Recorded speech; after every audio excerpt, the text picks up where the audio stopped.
And I'm G. Welcome to Fiji. We're Okay, welcome back. This is part 2 of our coming out stories. We are now going to listen to Geneva's coming out story. But first, if you're interested in hearing my coming out story and anything else we have to say, please like, subscribe, and comment below about your coming out story as well. Yes. And hit the bell. I'd love to hear. And hit the bell, yes. So, Geneva is up. All right. So, I grew up in Mississippi, very Southern, very Christian background. I think I discovered that I was gay around the time I was in the 4th grade. I don't know how old you are in the 4th grade, but that's around the time that I think I really truly understood who I was. So I had this little diary I used to write in, and one of my entries was, "Dear God, I'm gay."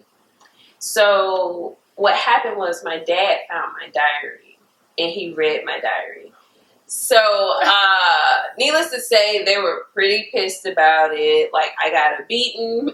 Oh, maybe I should say a whooping. I got a whooping. I got fussed at, and it was like, you know, whatever notions or thoughts I had in my mind about being gay, I threw it out the window after that fiasco. So throughout most of my high school life, most of my life, I dated guys, and you know, that's who I was with. I always had boyfriends or whatever the case is. And it wasn't until I graduated from high school and I was in my freshman year at college that this girl piqued my interest.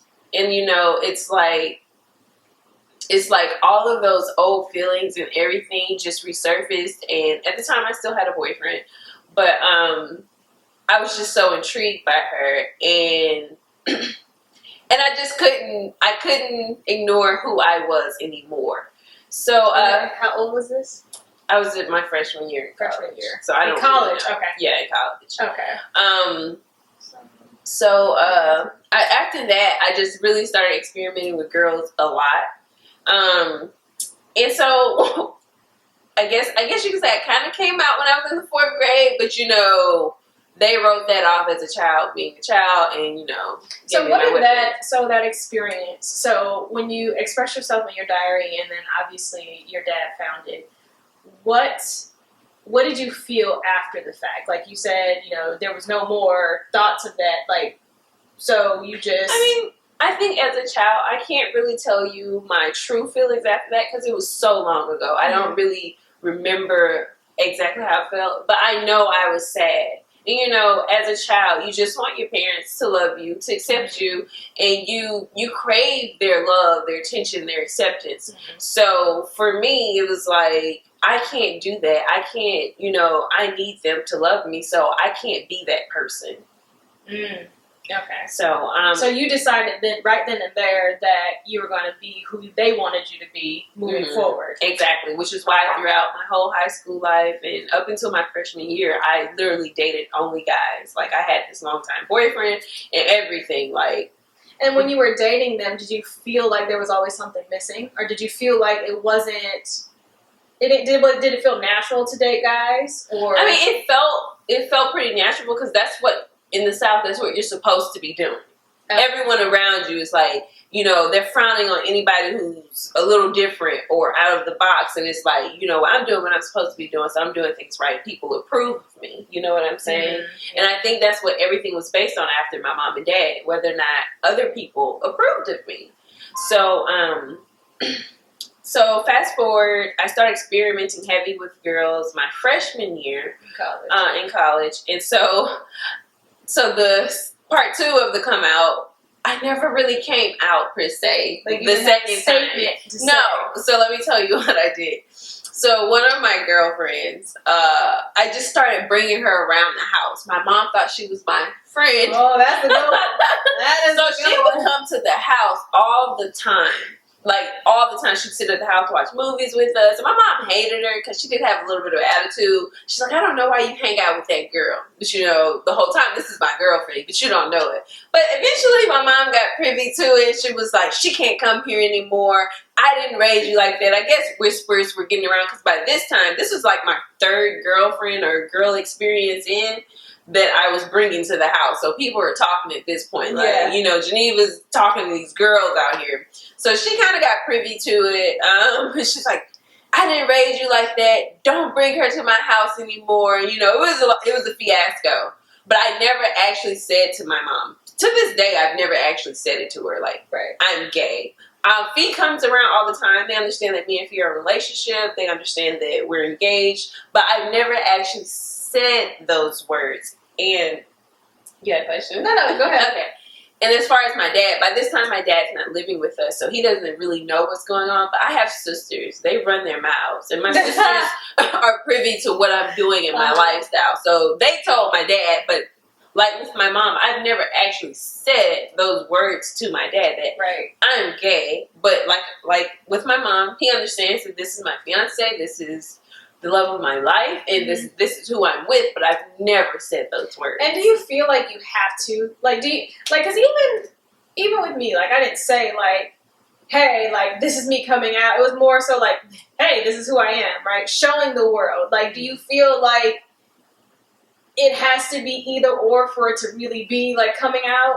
No, I don't, because I'm perfectly at peace with not having said those words. Like, they understand, they know, and it's in their face now all the time, so it's like they get it. But I do, the caveat to that is, I do wonder what they're really feeling about it, especially with my dad. Had a conversation. Right. Like, my mom got a chance to express how much she hated it in the beginning. Now she accepts it. So I got her initial reaction, but with my dad, I never got to get any type conversation of any conversation, any type of reaction. He just, he just knows. I came back, I joined the military, and I came back after almost 4 or 5 years, and hi. Here's my fiance, and it's like, it was never a conversation. So I do wonder sometimes how he really, truly feels about it. But he never gave me a really negative reaction, like, oh, you can't bring that in my house or anything like that. So I just assume. Do you think you would have the conversation though? Do you feel like you would have it now? I mean, I'm terrified to have it with my dad, to be honest with you, because there's still that child in me who wants his approval. You know what I'm saying? So I'm terrified to have the conversation. Would I have it if he wanted to? Yes, of course. But would I initiate it? Probably not. And I'm not saying that's healthy, but it's the truth. But it's that relationship. But I know we know people who also feel the same way. Like, their dad is like their, like, that's their guy, and like his approval. Especially, I feel like with a lot of women too. Like, his approval. Girls. Yeah, his approval is like the thing. Like, you want that, right? And you don't want anything to jeopardize that at all. Yeah. So, not avoiding the conversation, but not initiating it is like, if I don't have it, then we're good still, right? Yeah. Okay. I mean, but I would love to know how he feels about it viscerally. Like, he texts me, he's like, you guys take care of each other, you guys love each other. But I mean, because, some people, they'll accept you, but they don't understand it. So they might have questions. Yeah, but, Which, it's funny. Okay, I'm sorry. I don't want to take away from your time. So, I feel like the only person I ever had a conversation with who literally asked me was my granddad. He literally asked me. So, it was with my second girlfriend. He came to me. He was sitting out on the porch, and like, I walk up. She walks in the house. I'm sitting on the porch talking to him, and he's like, "So what? You like girls?" And it was like so cool, and I was like, "Yeah." I was like, all right, shawty. Okay, cool. And it was like the coolest conversation. It was just like, all right, well, cool. Okay. And it just went, It was like, oh, okay. Like, you like girls? And it was like, yeah. Huh. All right, that's cool, shawty. Like, and it just played out like that. And I feel like that was the only conversation that was actually initiated by somebody that I actually was just like, yeah, I do.